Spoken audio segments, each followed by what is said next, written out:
Alain Fontaine, je suis chef propriétaire du restaurant de Mesturet. Je suis également président de l'Association française des maîtres restaurateurs et je suis président d'une association qui vise à inscrire au patrimoine culturel immatériel de l'UNESCO l'art de vivre dans les bistrots et les cafés en France.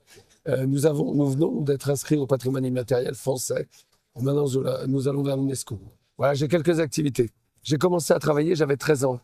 Je ramassais des pommes de terre. Et puis après, je faisais les marchés, tout en allant à l'école, hein, bien sûr. Et puis, j'ai commencé dans une crèmerie. Et à l'époque, je jouais au foot. Et je croyais que je jouais bien. Je voulais devenir footballeur. En fin de compte, le temps a passé, je me suis aperçu que je jouais mal. Et mes parents, qui n'étaient pas fous, m'avaient demandé le métier que je voulais faire. Je leur avais dit agriculteur ou cuisinier. Et donc, comme on était des Parisiens depuis 8 générations, mon fils est la 9e, je suis devenu cuisinier parce qu'on n'avait pas de terre. Donc voilà, j'ai commencé dans le métier en 1975. Donc je vous laisse faire l'écart. L'année prochaine, je fêterai mes 50 ans. Précisément le 9 septembre, dans mon restaurant, je fermerai mon restaurant parce que je fêterai mon demi-siècle dans ce métier. Ce qui me plaît dans ce métier, c'est, je dirais tout. C'est d'abord le goût des autres, le partage, la transmission, apprendre et faire en sorte que les gens qui vous entourent donnent un sens à leur vie et à leur travail. On a des échecs dans l'apprentissage, ça nous arrive.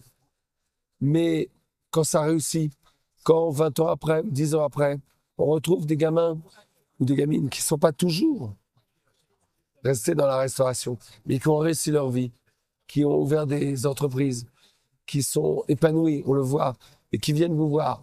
D'abord, ils viennent vous voir, ça veut dire qu'ils ont une sorte de reconnaissance. Et deuxièmement, vous apercevez que vous avez apporté quelque chose.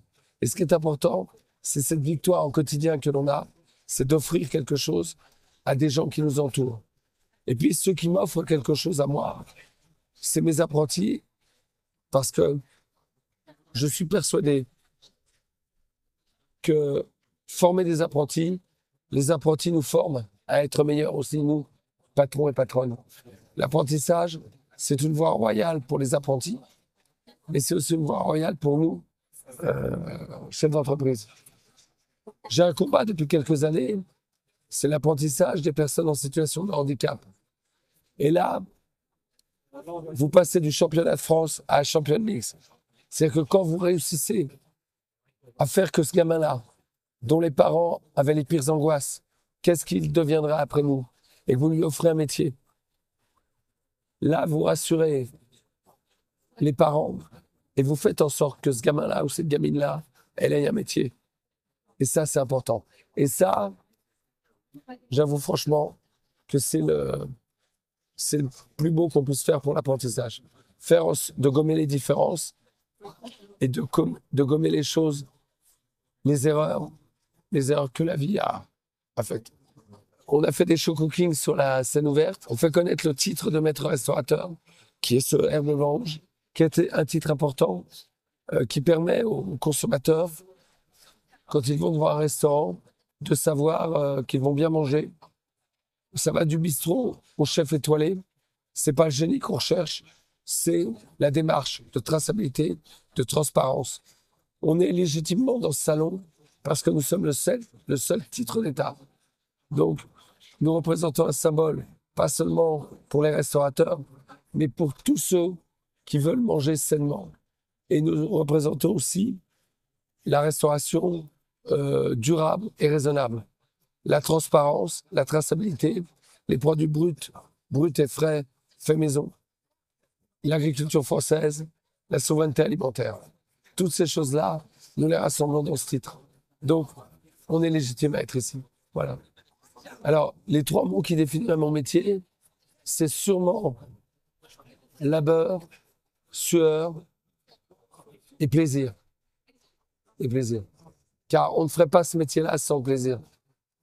On travaille, des fois c'est plus dur, mais il y a tellement de plaisir à partager, à rencontrer des gens.